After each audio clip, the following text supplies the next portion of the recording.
यहाँ के मेज़बान हज़रत अमीर खुसरो की खुशबू को अपने कलाम, अपनी कविताओं और रचनाओं में समेटे हुए भाई लंकेश पटियालवी से गुजारिश करता हूँ कि चाहे सिर्फ 4 पंक्तियाँ पढ़कर ही हक़ मेज़बानी अदा करें। माइक पर तशरीफ़ लाएं भाई लंकेश पटियालवी। मेरी विधायक जी मौजूद, आज मैं कितना खुश हूँ मैं और की नहीं जानता।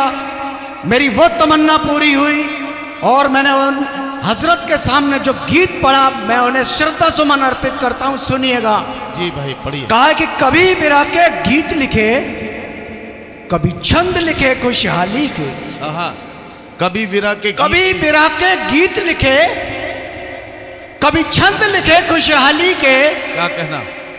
दिल्ली में जो दफन हुए वो खुसरो थे पटियाली। वाह वाह वाह वाह। कभी बिरा के गीत लिखे, कभी छंद लिखे खुशहाली के।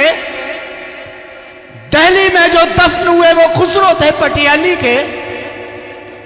उनकी अमर लेखनी ने हमको वो आधार दिया कि हिंदी की कश्ती को जिसने उर्दू का पतवार दिया। क्या कहना? कि उनकी अमर लेखनी ने हमको वो आधार दिया कि हिंदी की कश्ती को जिसने उर्दू का पतवार दिया। हो जाऊं कुर्बान अदब के गुलशन के उस माली के। वाह वाह वाह वाह।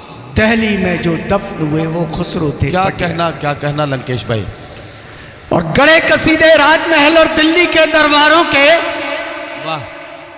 हिंदुस्तानी तहजीब और वतन के पहरेदारों के। मेरे सारे गीत निछावर जनक जो थे कव्वाली के। वाह वाह वाह।